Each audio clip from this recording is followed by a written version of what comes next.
Lecture 3. Three additions to Plato: Aristotle, Plotinus, and Augustine. Modern philosophy consists mainly of subtractions from Plato.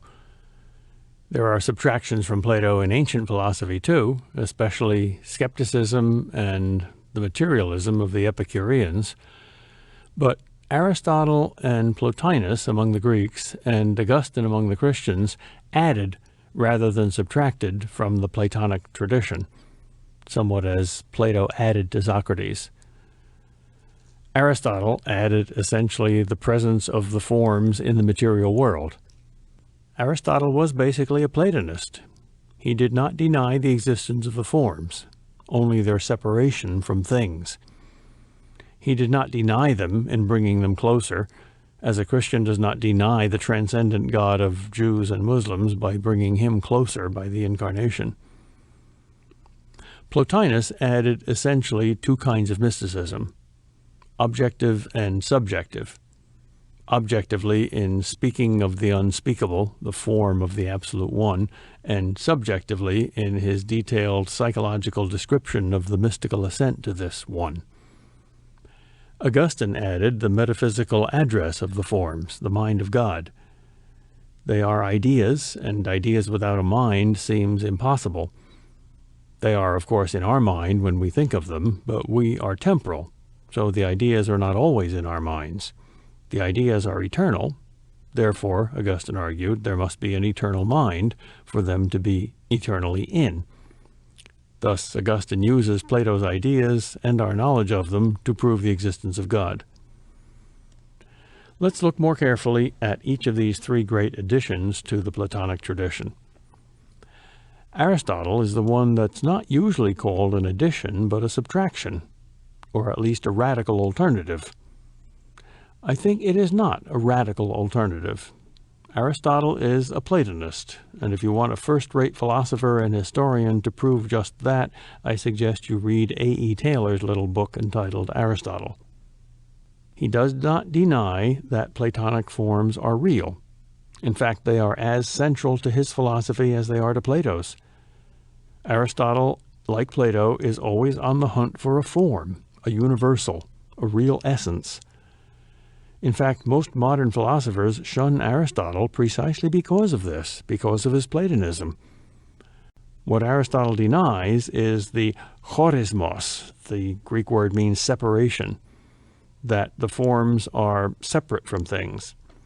And Aristotle denies this in three places: in his metaphysics, and in his epistemology, and in his anthropology. In his metaphysics, he denies that the forms exist in a separate spiritual world of their own. They exist only in this world. And that only is indeed a subtraction from Plato. And it's perhaps not that much of an addition, for Plato too said that things participate in the forms. They're not only transcendent, they're also immanent, somewhat like God in Christianity. In his epistemology, Aristotle denies Plato's doctrine of anamnesis, or recollection, that we have innate ideas of the forms and need only to remember them under the prod of Socratic questioning. Since, for Aristotle, the forms exist in matter, we have to go out and abstract them from matter, like a hunter abstracting a lion from the jungle. So all our learning begins with sense perception. That really is an addition, as the jungle is an addition to the zoo. Finally, in his anthropology, just as a form makes up one substance with its matter, so for Aristotle, man is not merely his form, his rational human soul, but the substance made of both matter and form, body and soul. Aristotle agrees that what makes us distinctively human is our rational soul, so he essentially agrees with Plato. But he adds the body, too, as part of our essence. He defined man as a rational animal. The practical consequences of this anthropology are clear in his ethics. It begins by seeking the good for man, which is happiness, as Plato says, and it defines this as an active life according to virtue, as Plato also says. Aristotle adds 8 other virtues to Plato's 4 cardinal virtues: justice, wisdom, courage, and moderation. But Aristotle also begins with and concentrates on these 4. But then he adds to the definition of happiness, in a complete life, that is, with sufficient bodily goods too. Now, this is only secondary, and like Plato, Aristotle says that even with a minimum of bodily goods and in the presence of ordinary suffering, happiness is attainable, for the good and wise man makes the most of whatever fate brings him. But bodily goods count, a little bit at least.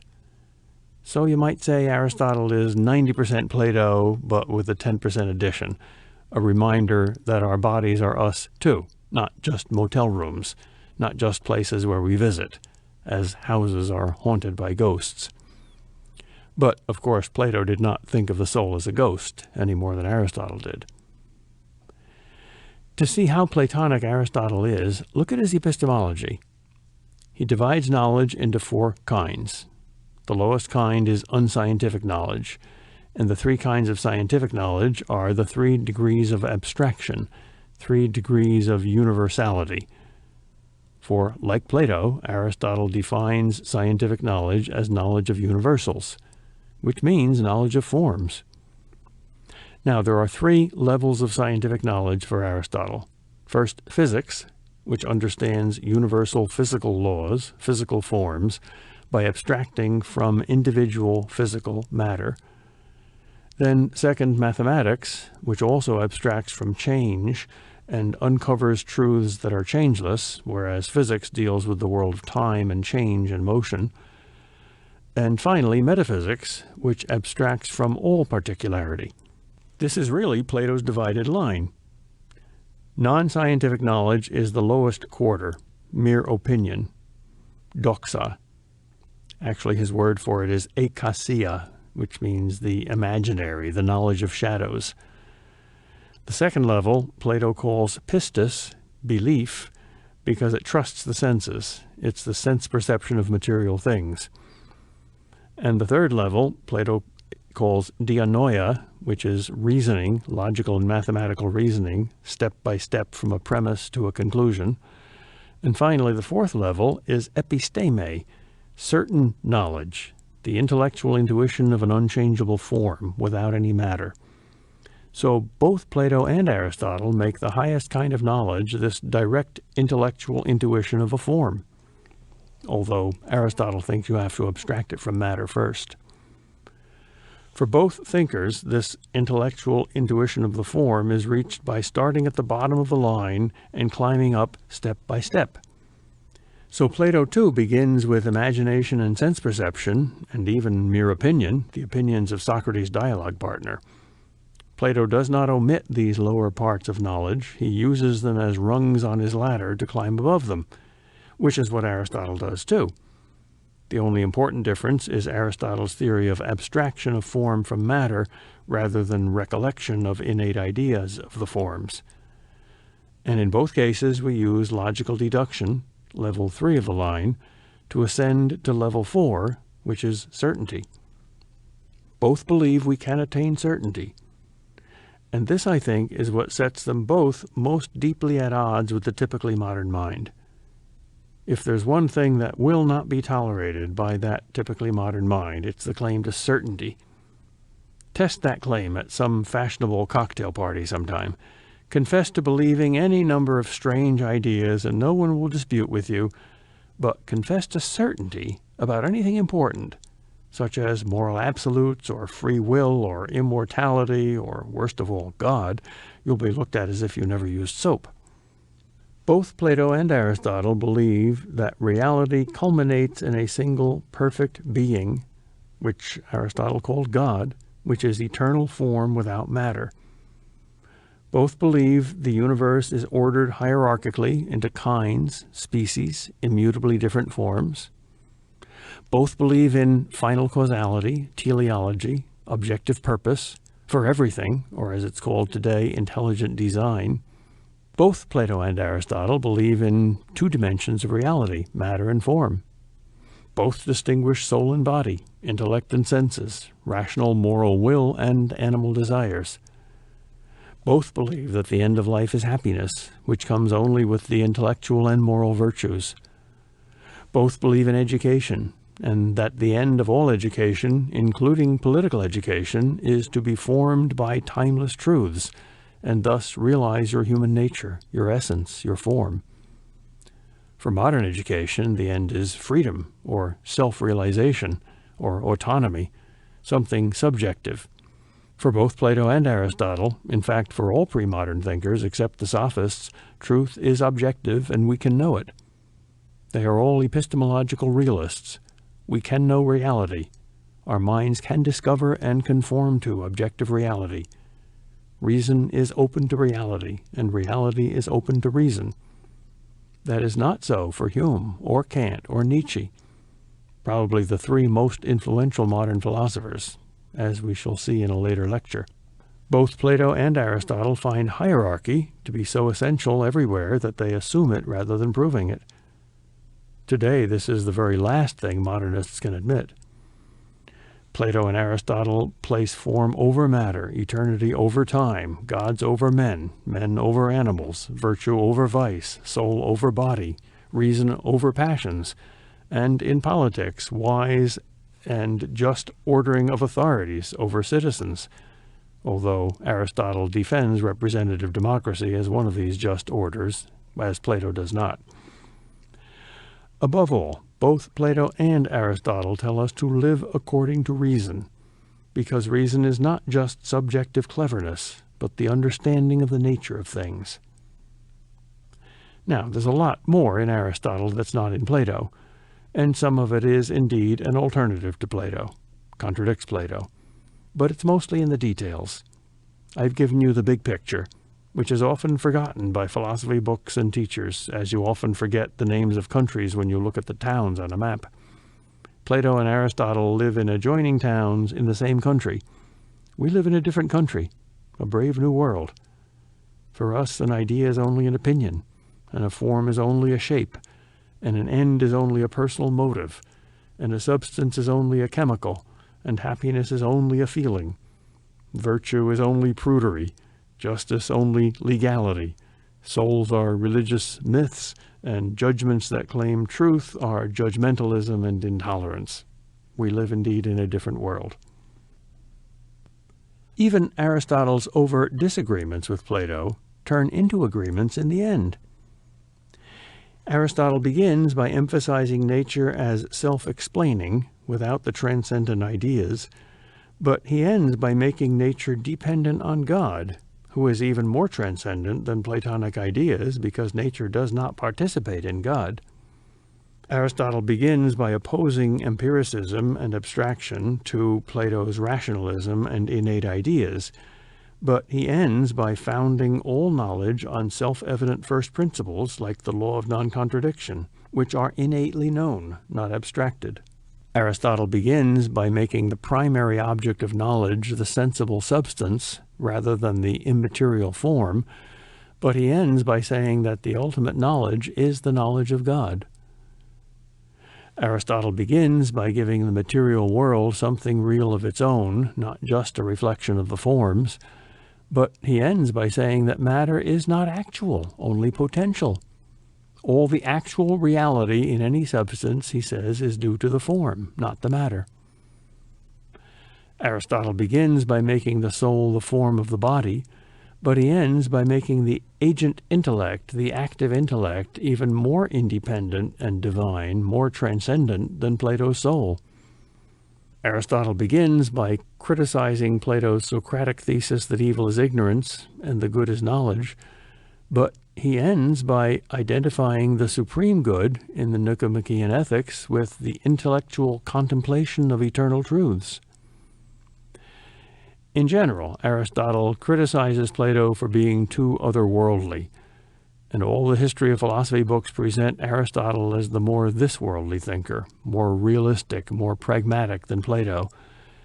Yet Aristotle says that the ultimate end of philosophy is wisdom, and wisdom is the knowledge of God, which for him means two things, our knowledge of God and the knowledge that God alone has, so that only God is truly wise, just as Socrates said. And the highest form of our knowledge of God is contemplation, not proof.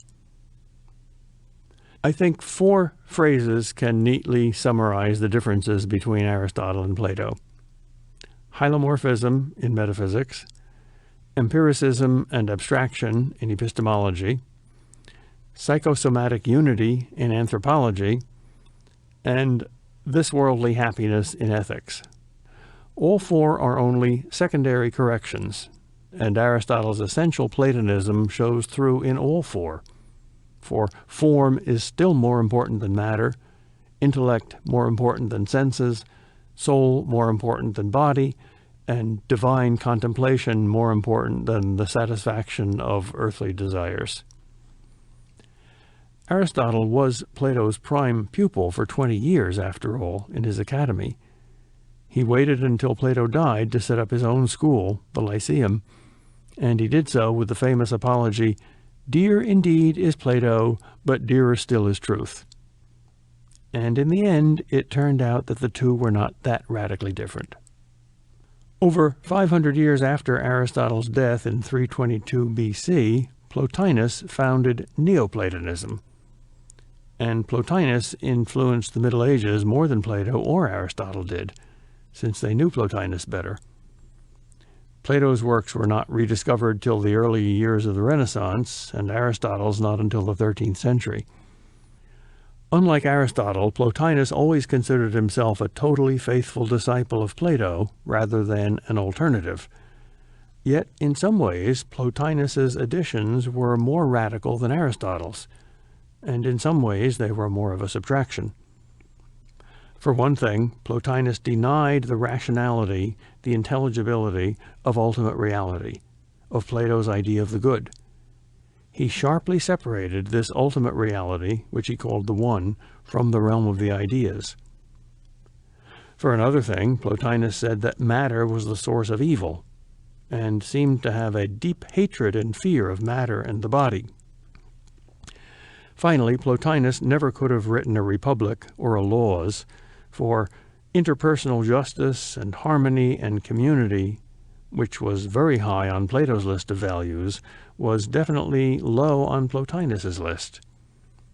Here is his most famous passage describing the ultimate end of human life, attainable only by the mystic. "This is the life of the gods and of divine and happy among men, a liberation from all this worldly concerns, a life unaccompanied by human pleasures, a flight of the alone to the alone." These new features of Neoplatonism are both compatible and incompatible with Christianity. They're compatible insofar as they emphasize the transcendence of God over human concepts, of the soul over the body, and of heaven over earth, of the individual's ultimate destiny and the beatific vision over earthly politics and community. But they're incompatible insofar as they denigrate human reason and matter and the body and this world and community. Plotinus knew of Christianity and vehemently rejected it because of these incarnational emphases. Yet the Christian Middle Ages were deeply influenced by Neoplatonism, and most of the heresies in the early church were inspired by Gnosticism, which was an offshoot of Neoplatonism. And yet great Orthodox Christian theologians like Augustine knew and admired and used much of Neoplatonism because of the compatibilities. For instance, the Neoplatonists helped Augustine overcome his materialistic and imaginative and spatial images of God. Aquinas summarized Augustine's Neoplatonism very simply and accurately this way. When Augustine, who was imbued with the doctrines of the Platonists, found anything compatible with the faith, he adopted it, and when he found anything incompatible, he rejected it. I think the main fascination with Plotinus was that he expanded the experiential and mystical dimension to Plato, especially the famous Ladder of Love in the Symposium. The only one of the 81 treatises of Plotinus that was preserved for the Middle Ages was the first one, the Treatise on Beauty. Yet this gave a fair and profound sample of the heart of his mystical philosophy. For instance, Take the following passage. He writes, "Beauty is something detected at first glance, something that the soul, remembering, names, recognizes, gives welcome to, and in a way fuses with. When the soul falls in with ugliness, it shrinks back, repulses it, turns away from it as alien. We suggest that the reason for this experience is that the soul, being what it is, and related to the reality above it, is delighted when it sees any signs of kinship, anything akin to itself, takes its own into itself, and is stirred to new awareness of whence and what it really is. What is this kinship? What can they have in common, beauty here and beauty there? They have, we suggest, this in common. They are sharers in the same idea." Look how Plotinus interprets our fascination with fire by this Platonic metaphysics. He writes, "This is why fire glows with a beauty beyond all other bodies, for fire holds the rank of idea in relation to them. Always struggling aloft, this subtlest of all elements is at the last limits of the bodily. It admits no other into itself, while all other bodies give it entry." This also explains for Plotinus our fascination with music. He says, "In the realm of sound, unheard harmonies create the harmonies we hear." And when it comes to perceive the Platonic idea of beauty itself with the soul, Plotinus says, "We undergo a joy, a wonder, and a distress more deep than any other, because here one touches truth. For beauty is genuine reality, ugliness is opposite. Such emotion all beauty must induce, an astonishment, a delicious wonderment, a longing, a love, a trembling that is all delight. All perceive it, not all are stung sharply by it. Only they whom we call lovers ever are." Plotinus describes mystical experience by comparing it to a person so absorbed in reading that he is unaware that he is reading, or even that he exists. He is no longer conscious of himself as the subject. He is now wholly identified with the object. I think this is what happens when we have peak experiences, a blissful loss of self-consciousness. Most Hindus and Buddhists interpret this experience as an enlightenment or waking up from the illusion or dream that we are individual subjects of consciousness. But both Plotinus and Plato, and most Western mystics, interpret it not as a denial of the reality of the individual soul, but as the soul's attainment of its ultimate destiny and perfection in stepping out of its own shadow of self-consciousness. Self-consciousness always ruins the bliss of these peak experiences. Once you start thinking, "I am now having a mystical experience," you're instantly out of the experience. This mysticism is suggested in Plato's Symposium and Phaedrus, but Plotinus added two things to Plato: much more detail of the experience itself, and another level of metaphysics above Plato's, a kind of impersonal trinity of principles that he said explained the world we see. Lowest of the three, and between Plato's ideas and the world, was the so-called world soul, which Plotinus saw as the efficient cause of all life and motion and time, but not the cause of matter, as the biblical God is the creator of matter.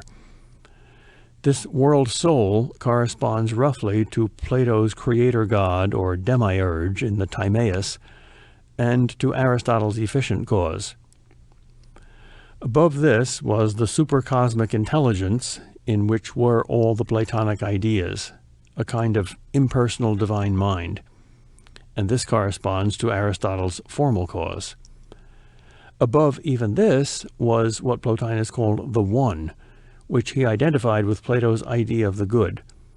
So this corresponds to Aristotle's final cause, at least in how it functions as the end of everything else. The fourth Aristotelian cause, the material cause, is no part of this Plotinian trinity, but is the source of darkness and ugliness and evil. The One, as the good, functions as the final cause, but it's not immanent in things, as it is for Aristotle, And it's not a God, a person, as it is for Christianity. And it's not a Platonic form, because it's not intelligible, not definable, not rational. It's beyond intelligence, and even, Plotinus said, beyond being. Now, that's a very strange thing to say.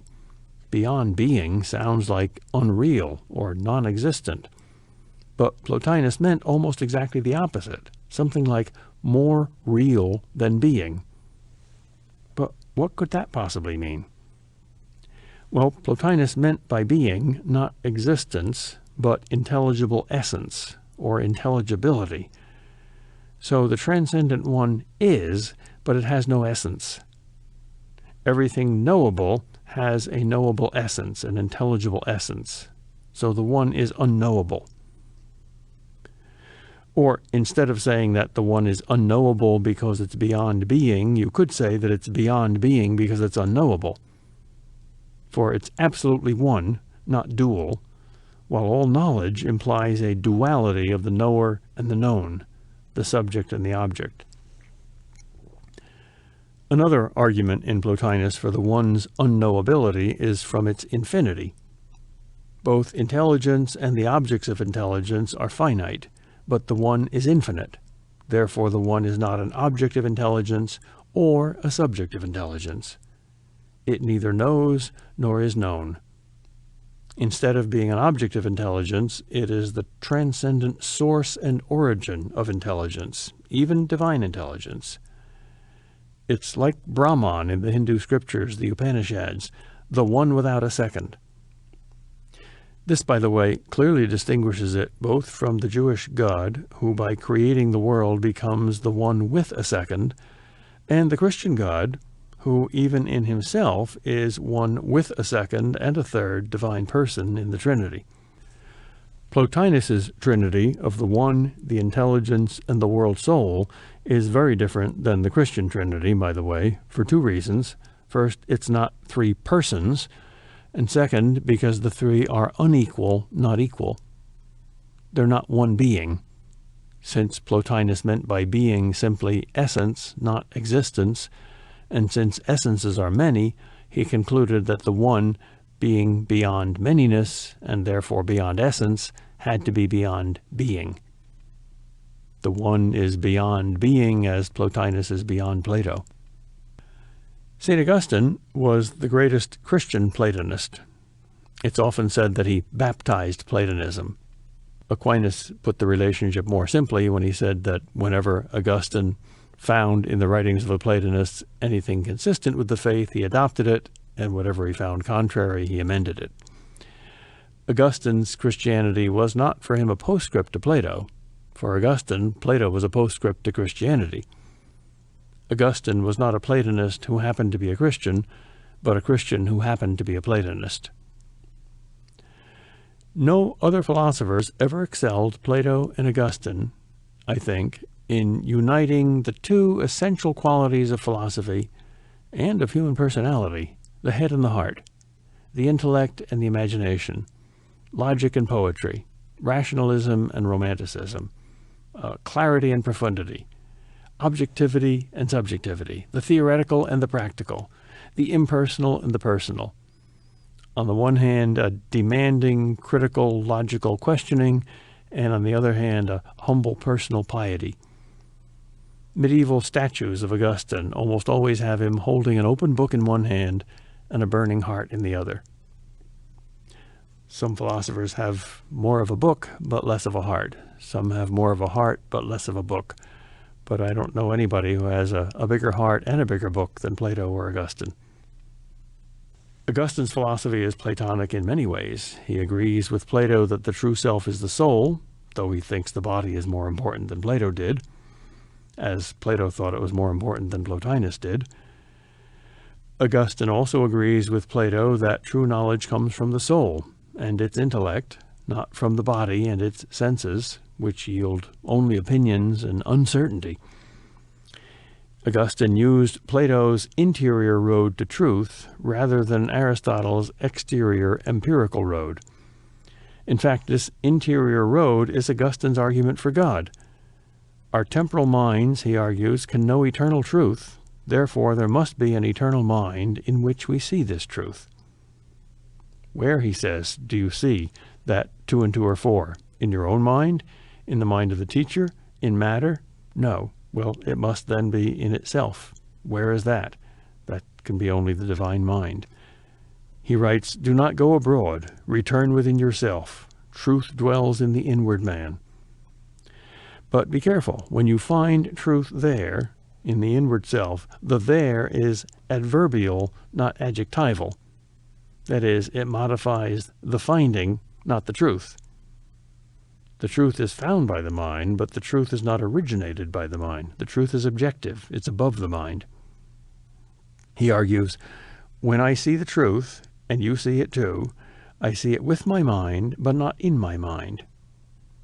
In other words, it's as objective to my mind as the rock is objective to my body. I do not see it in your mind, you do not see it in my mind, we both see it in the truth above both our minds, and which judges both our minds. And this can be only the mind of God. So for Augustine, that is the house in which Plato's ideas live. And he identified that with the pre-incarnate Christ, the mind of God which was God. Augustine thus reconciled the plurality of the Platonic ideas with the singleness of the mind of God by using the human analogy that we too have a single mind, but many ideas. Another way Augustine is Platonic is agreeing that knowing the ideas is done not by sense perception or by abstraction, but by a divine illumination from above, rather than by a remembering from previous reincarnations or a previous life in heaven, as Plato suggested. But for both Plato and Augustine, and for Plotinus too, knowledge of the eternal truth happens during a kind of aha experience, like being hit by heavenly lightning.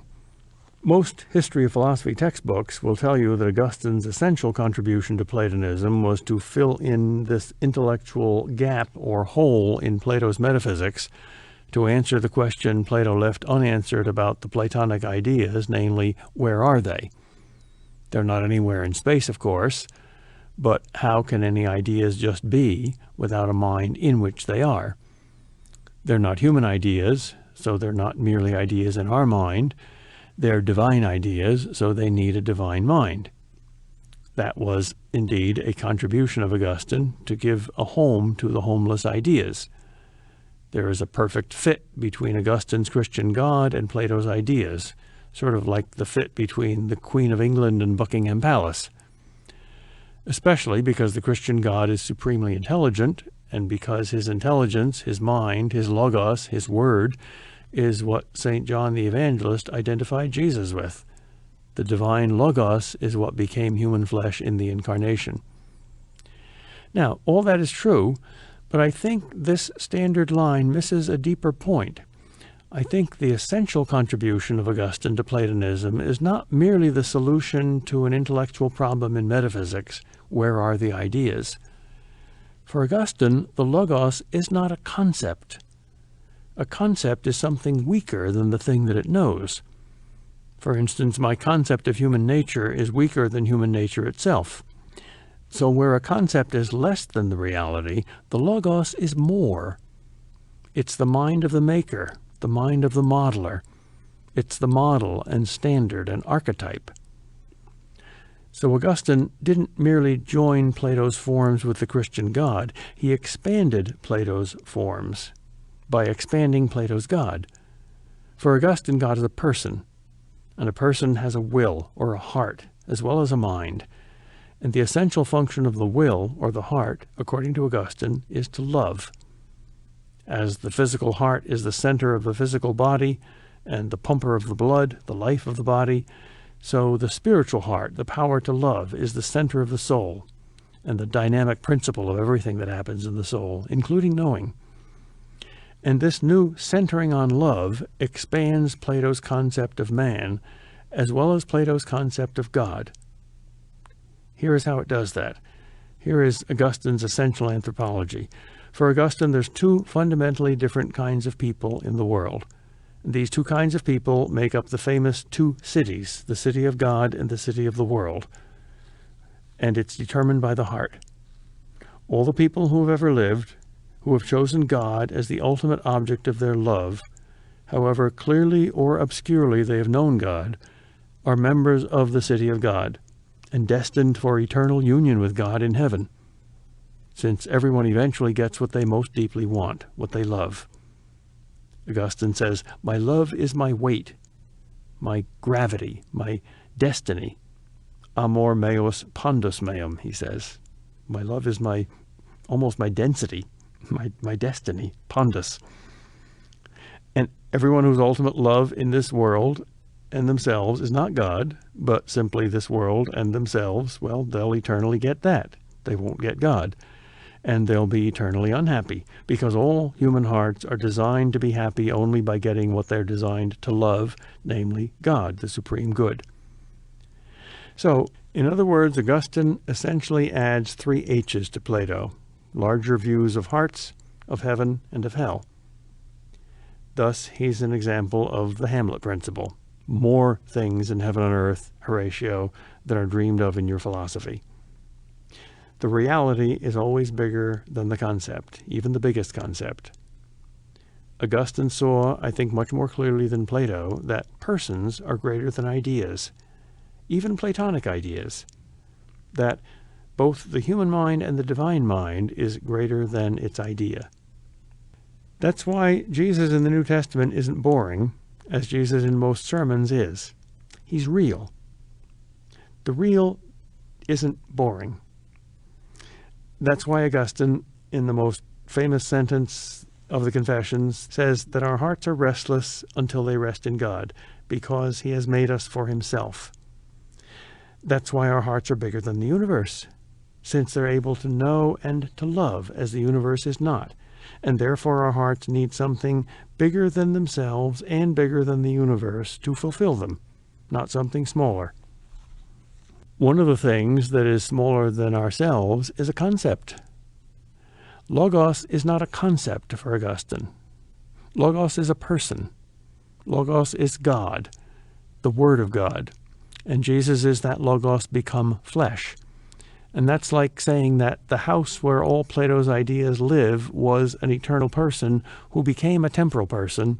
The mind of the author put himself into the story that he designed as one of his own characters. For Augustine, Jesus is both transcendent and immanent, and so are Plato's ideas. So Augustine is a Christian Platonist, but it was Plotinus and Socrates, rather than Plato himself, that influenced Augustine the most. Let's briefly look at those 2 connections. First, Augustine read Plotinus and probably never Plato himself. In his Confessions, he speaks of some books of the Platonists and credits them with freeing him from many errors about God by freeing him from materialistic thinking. But he also faults the Platonists for showing him the goal without the way to it, the end without the means, the soul's heaven without the earthly path to it. The other connection was with Socrates. Of course, Augustine never read Socrates because Socrates never wrote anything. And if Augustine didn't read the dialogues of Plato, he never confronted the historical Socrates, even second-hand through Plato, only third-hand through Platonists. And yet Augustine is closer to the spirit of Socrates, I think, than any other philosopher has ever been. He thinks Socratically, dialectically, in dialogue. He's always dialoguing with himself and with God. The Confessions has a larger percentage of interrogative sentences in it than any other philosophical classic except actual dialogues. And with regard to actual dialogues, I think no one has ever come closer to writing a genuine Socratic dialogue than Augustine did in The Teacher, which he tells us was an actual dialogue with his 16-year-old son Adeodatus, who died shortly after. It's brilliant, and so is Adeodatus, who might have become a second Augustine if he had lived. Augustine was the most influential Christian Platonist, but in our next lecture we'll explore 6 other historically important Christian Platonists, 3 in the New Testament, Jesus, John, and Paul, and 3 philosophers, Justin Martyr, Bonaventure, and Aquinas. This ends Lecture 3.